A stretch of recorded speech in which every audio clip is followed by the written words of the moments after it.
যদি তুমি new YouTuber হও, তোমার ভিডিওতে 40-50টা ভিউজ আসছে, তার মানে এইটা নয় যে তুমি তোমার ভিডিওতে ভিউজ আনতে পারবে না। তুমিও তোমার ভিডিওতে ভিউজ আনতে পারবে, বাট তুমি এমন কিছু মিস্টেক করছো যার কারণে তোমার ভিডিওতে ভিউজ আসছে না। লাইভ প্রুফ দেখো মিস্টেক গুলো, আর আজ দিয়ে ঠিক করা স্টার্ট করো। সো আমি যদি জিজ্ঞেস করি তোমাদেরকে ইউটিউবে বেশি ভাইরাল টপিক কোনটা, তো তুমি জবাব দেবে সাবস্ক্রাইবার কিভাবে বাড়াবো, ভিউজ কিভাবে বাড়াবো, তাই না? সবাই জানে এই টপিকের উপর ভিডিও বানালে ভিউজ আসবে, বাট রং অ্যান্সার। সো দেখো decoding YT, tuition Sai, grow with like pro, grow with content. First video দেখো ডিকোডিং ওয়াইটির first video, how algo dominate YouTube, his secret to beat the YouTube algorithm.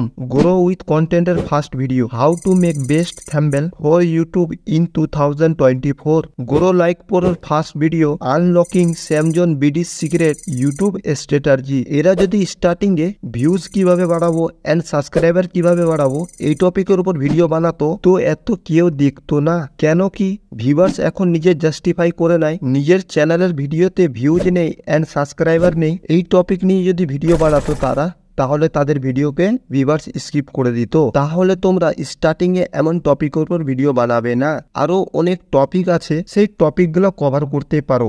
Like video editing কিভাবে করব, voice over কিভাবে করব, thumbnail কিভাবে create করব, YouTube channel কিভাবে create করব, এইসব টপিকের উপরে স্টার্টিং এ ভিডিও বানিয়ে ভিউজ নিতে পারবে। এইসব টপিকের উপরে যদি ভিডিও বানিয়ে তোমার ভিডিওতে যদি ভিউজ আসে এন্ড সাবস্ক্রাইবার কমপ্লিট হয়ে যায়, তাহলে ভিউজ এন্ড সাবস্ক্রাইবের উপর ভিডিও বানাতে পারবে। তাতে কোনো ভিউয়ার্স তোমাকে জাস্টিফাইও করবে না এন্ড তোমার ভিডিও ওয়াচ করবে, আর ভিউজও আসবে তোমার ভিডিওতে। যখন ওল্ড ইউটিউবার ভিডিও পাবলিশ করলে তার কিছু সেকেন্ডের মধ্যে তার সাবস্ক্রাইবার তার ভিডিও ওয়াচ করে, তার ভিডিওর ওয়াচ টাইম এন্ড ইমপ্রেশন অনেক হাই থাকে, যার কারণে তাদের ভিডিওতে high watch time and high ইমপ্রেশনের কারণে তাদের ভিডিওতে ভরে ভরে ভিউজ আসে। But new YouTube creator video publish করলে ভিডিওর ওয়াচ টাইম এন্ড ইমপ্রেশন অনেক লো থাকে, যার কারণে ভিডিওর ইমপ্রেশন ভিউয়ার্সের কাছে ইউটিউব পুশ করে না, আর সব ডাউন হয়ে যায় এন্ড ভিডিওতে ভিউজ আসা টোটালি স্টপ হয়ে যায়। টিউশন সাইয়ের এই ভিডিও ক্লিপটা দেখো আর তোমরা কি বুঝলে? आंसर ये है कि जब मैंने चैनल खोला था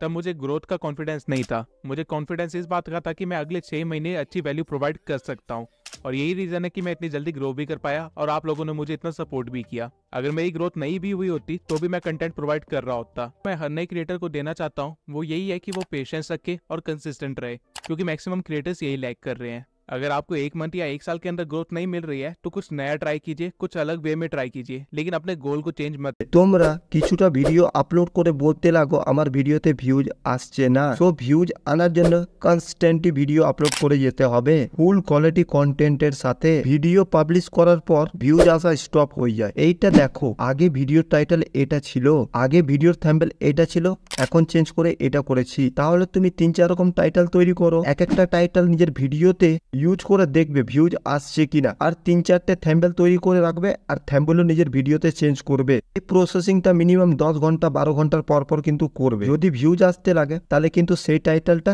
সেই থাম্বনেলটাই রাখবে, তাহলে কিন্তু একদম চেঞ্জ করবে না। আর যদি সেই টাইটেলটা থাম্বনেলটা চেঞ্জ করার পরে যদি ভিউজ না আসছে 10 ঘন্টার পর, তাহলে আবার অন্য টাইটেল অন্য থাম্বনেল নিজের ভিডিওতে লাগিয়ে আবার 10 ঘন্টা ওয়েট করবে। যেটা তুমি লক্ষ্য করে দেখবে প্রত্যেকটা ইউটিউব ক্রিয়েটার ভালো ভিউজ না এলে তার টাইটেল থাম্বনেল কিন্তু চেঞ্জ করতে থাকে, যার কারণে তাদের ভিডিওতে ভিউজ আসা স্টপ হলেও new thumbnail and new title change করে তার ভিডিওটাকে আবার পুশ করে দেয় এন্ড ভিউজ আসতে লাগে।